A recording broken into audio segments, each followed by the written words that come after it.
Respecto a la espirometría, ¿qué podríamos esperar respecto al volumen residual y la capacidad vital forzada en el asma?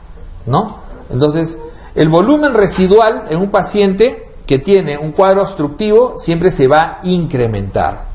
Siempre se va a incrementar, sea fijo o sea intermitente.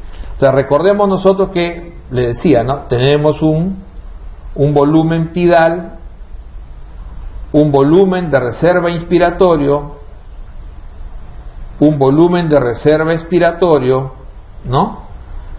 Y por debajo de eso, ¿qué tenemos? El volumen residual, así es.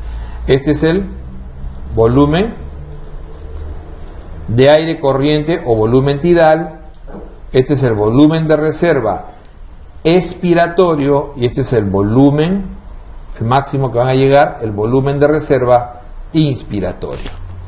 Entonces la suma de estos tres volúmenes en realidad son los tres volúmenes que yo puedo mover, no puedo mover más. Reserva inspiratorio, o sea, lo máximo que puedo aspirar, reserva expiratorio, lo máximo que puede expirar, y el aire corriente. Entonces la suma de volúmenes nos dan capacidades, ¿ok? Suma de volúmenes nos dan capacidades. Entonces la suma de estos tres volúmenes nos da la capacidad vital.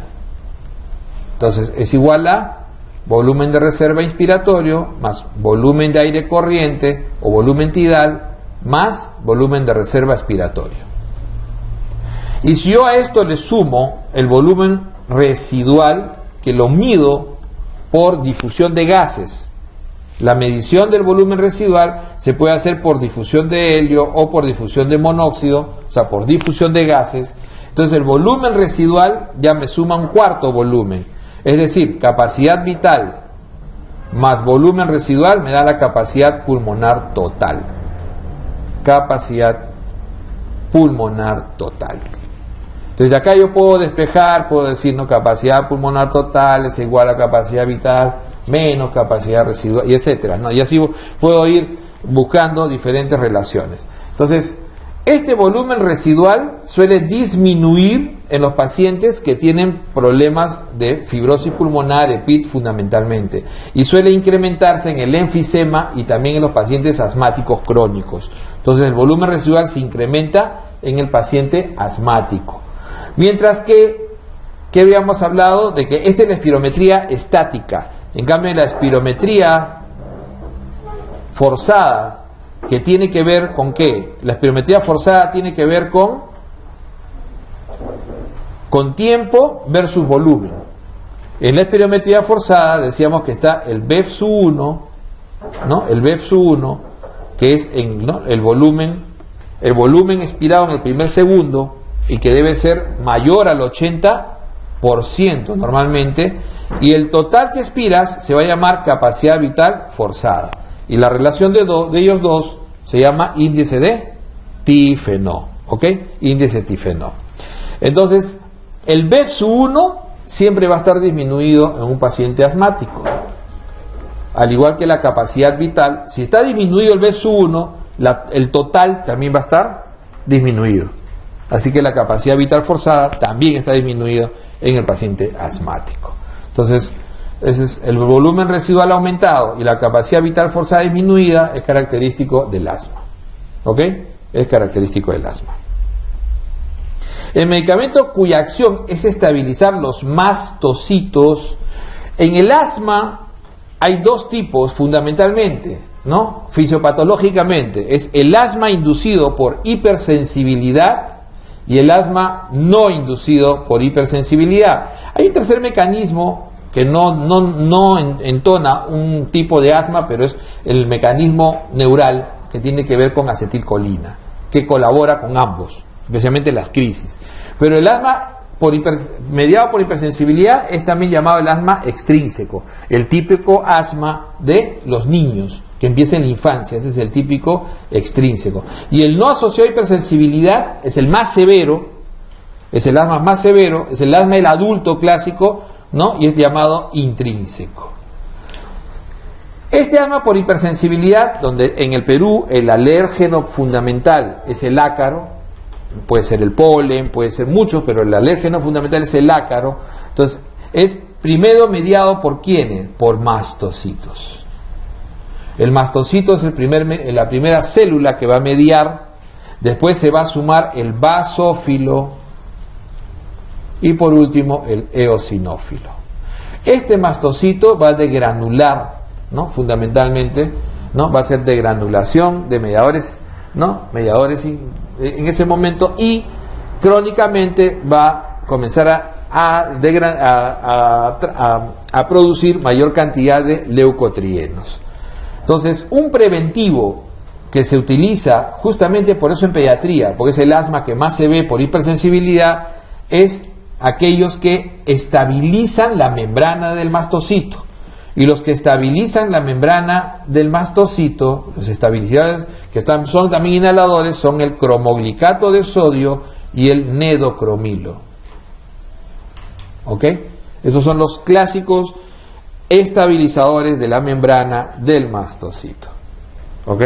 Mientras que el Montelukast es un antileucotrieno que va a funcionar fundamentalmente a nivel de la cronicidad de este proceso. ¿Ok?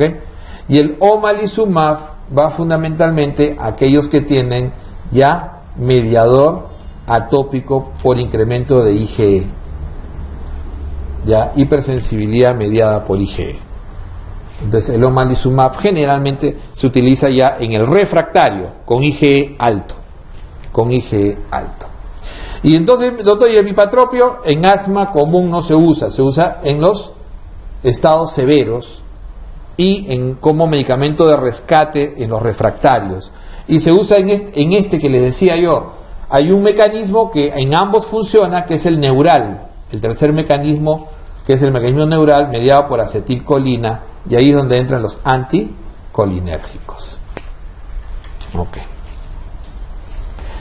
Fármaco de primera línea en la crisis asmática, como decíamos, siempre primera línea es beta agonista de acción corta. Son evidencia de asma aguda severa, excepto, entonces, asma aguda, como decíamos, severa. Una frecuencia mayor de 30, está muy bien, justo habíamos dicho, una frecuencia cardíaca mayor de 120, un pulso paradojal, ¿no? Un pulso paradojal entre 10 y 20, efectivamente, ese pulso paradojal, ¿no? Tiende a ser característico, y el habla entrecortada es parte también de las características del asma severo. ¿No? Habla entrecortada, el paciente agitado.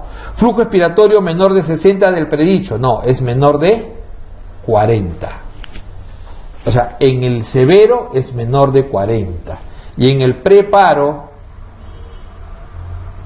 es menor de 25. Pulso paradojal ya no interesa, y más bien lo que va a haber acá es bradicardia, no hay taquicardia. ¿Ok? Y el paciente ya no habla, el paciente está generalmente somnoliento o soporoso o en coma. Y la frecuencia respiratoria sigue siendo mayor de 30. ¿Ok?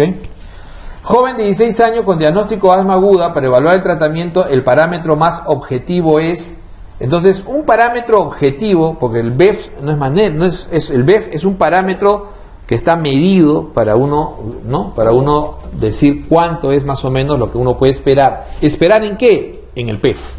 Porque lo que uno puede hacer en campo es el peak flow. ¿Ok? Es el peak flow.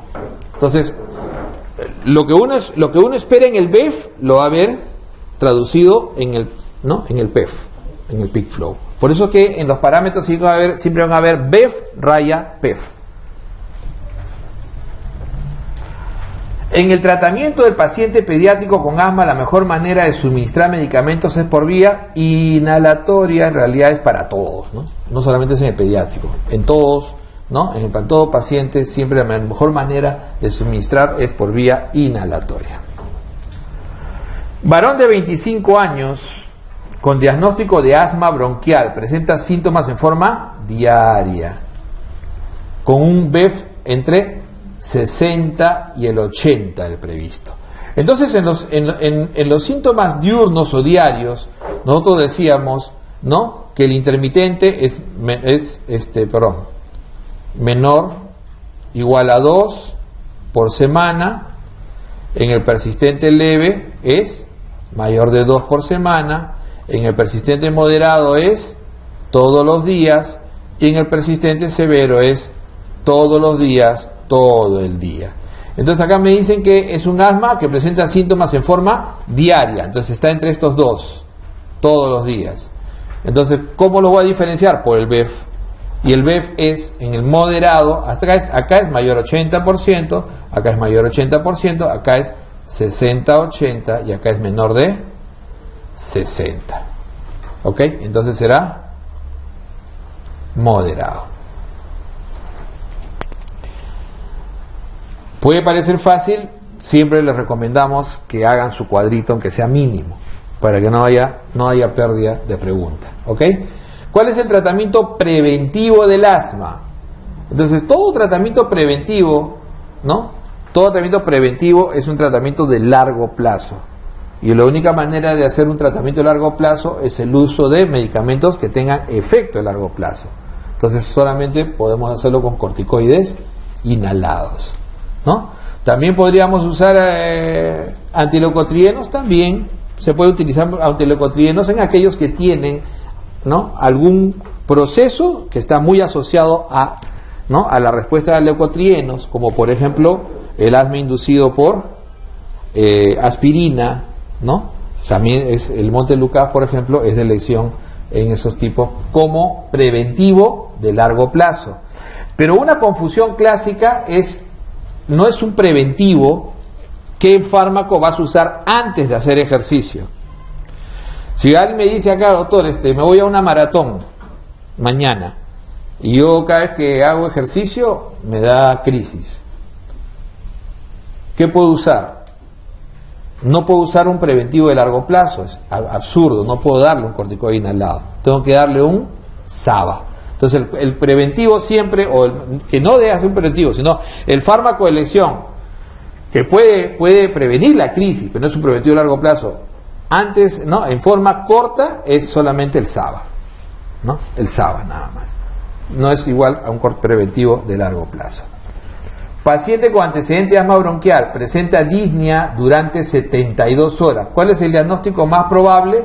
Es un paciente que está disneico, ¿no?, por más de 72 horas, lo más probable es que esté en estado asmático. O sea, no nos dicen si ha recibido o no tratamiento, pero la pregunta es, se supone que el paciente está siendo tratado y persiste, ese es un estado asmático. Un varón de 60 años con disnea progresiva de hace 2 horas, al examen tiene una frecuencia de 34, cianosis, ¿no? Cianosis, tiene sibilantes diseminados en ambos campos, escasos roncantes, ¿no? Leucocitosis, un pH en rango, un CO2 en alcalosis, es bueno, ¿no? Y mejora después de administrar beta-2-adrenérgico. ¿Cuál es el diagnóstico más probable? Por la frecuencia y la cianosis, en ese momento estaba en crisis, probablemente una crisis severa, ¿no? En ese momento estaba en una crisis severa asmática. Es lo más probable, ¿no? No tenemos patrón dentro de la historia para poder pensar que se descompensó un EPOC, no nos habla que es tabaquismo, no nos habla nada para sospechar, ¿no? Claro, podríamos pensar de repente en alguna alteración del metabolismo, pero lo que nos pregunta básicamente es el diagnóstico. En el tratamiento del asma no está indicado como medicamento de rescate, entonces recuerden lo que decíamos de rescate. Salbutamol, el número 1. Hidrocortisona, el único corticoide de rescate probablemente. Los parenterales pueden ser considerados casi todos, pero fundamentalmente hidrocortisona. ¿Ok? La epinefrina, si no tengo ventilación mecánica, puede incrementar mortalidad en su uso inadecuado, pero si no tengo ventilación mecánica, todavía se debe utilizar. La aminofilina siempre se debe intentar si el paciente lo tolera. ¿Ok? Y la recomendación, yo le digo, no lo usamos mucho, a mí no me gusta particularmente mucho, lo he usado, pero no es siempre, da mucha taquicardia, mucho efecto adverso, pero hay que saber usarlo, y se dice que intentar usarlo en pacientes con antecedente de respuesta, eso también es interesante. Paciente con antecedente de respuesta, una pregunta, ¿alguna vez has usado teofilina? Si te ha ido bien, sí, métanle, ese va bien, ¿no es cierto? En cambio, el cromoglicato es un preventivo crónico, Entonces no puede ser rescate. No puede ser rescate. Criterio para clasificar cuadro clínico como asma persistente moderado. Entonces los persistentes moderados, decíamos, ¿no? ¿Se acuerdan? Persistente moderado, todos los días, pero no todo el día, como síntomas diarios. Como síntomas nocturnos, era mayor a una vez por semana. Como BEF-1 o PEF, de 60 a 80%. Y como actividad, ¿no? Y como actividad, ¿qué podemos decir? ¿Crisis que puede limitar? No, hay limitación moderada. Limitación moderada. ¿Qué es lo que más se acerca ahí? Ahí hay un error, ¿eh? Es esta de acá. Síntomas nocturnos mayor una vez a la semana. ¿Ok? Es una corrida del tinte nada más. ¿Ok? Porque al pareciera uno dice, crisis que puede limitar. No, la crisis que puede, no, está limitada la actividad. Es una limitación moderada, generalmente de tipo laboral.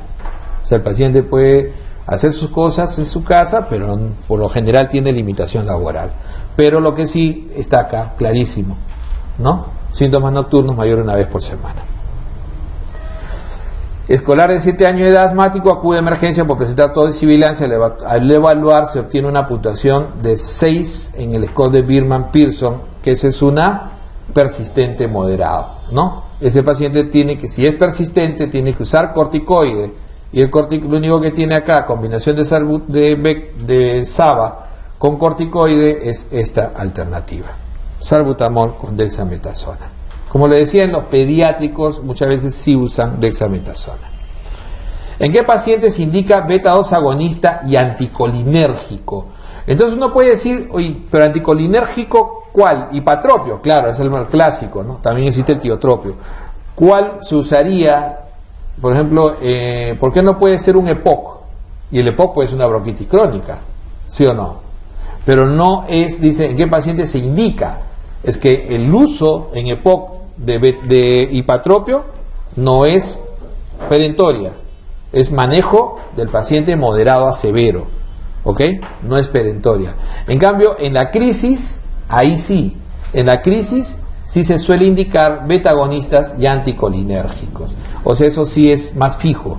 En una crisis asmática, el paciente, como decíamos, ¿no? Empieza con SABA más hidrocortisona, pasa a generalmente hipatropio, sulfato de magnesio, teofilina, y si no pasa a ventilación mecánica. Es el tratamiento de rescate de crisis asmática. Entre todos estos, inhalado, ni hablar. Sistémico podría ser, pero no todos. Betagonista de acción prolongada, ni hablar. Teofilina podría ser, pero de hecho, de acción corta, sí es el número 1. Entonces, uno siempre también tiene que buscar la mejor respuesta. ¿Ok? No solo puede haber más de una respuesta probable, pero siempre se busca la mejor respuesta. Es un fármaco antileucotrienos, el único que está ahí es montelukast. SABA, ¿no? Teofilina y anticolinérgico. Fisiopatológicamente en el asma encontramos un aumento de insuflación pulmonar y del tórax. De eso no hay duda. Lo demás no tiene no reviste el mayor análisis. Paciente de 5 años, nuevamente con tos nocturna, de hace 2 meses, sin fiebre, con antecedente de haber acudido a emergencia en 3 oportunidades. Entonces, esto tiene más connotación. Más de 2 años, en los pediatras, la sospecha de asma bronquial. Menos de 2 años, bronquiolitis. Paciente con un BEF-1, un BEF de 62%. Entonces, lo único, miren, esta pregunta es algo capciosa. Si yo tengo un BEF menor de, no, un BEF bajo, un BEF menor de 80, ¿o no? O si tuviera una relación BEF capacidad vital menor de 7, o sea, tengo algo obstructivo. Sea EPOC, o sea asma, o sea hiperreactividad simplemente, igual, el primer tratamiento, ¿cuál va a ser siempre? Beta agonista. Siempre va a ser beta agonista, o sea, no va a ser corticoide, no va a ser glomolicato, no. Siempre primero va a ser beta agonista. O sea, no tengo un diagnóstico preciso, pero esto me está hablando de un cuadro obstructivo. Ese cuadro obstructivo, sea reversible o no reversible, igual lo primero que voy a utilizar es beta-agonista de acción corta. Escolar de 8 años, ¿no? presenta agitación, tos, sibilancias durante las noches hasta 2 veces por semana. La espirometría establece una disminución de flujo inferior a 20% en el tratamiento de control. Se considera el uso de, y este es un persistente moderado a severo en los pediátricos, corticoide inhalado y salbutamol.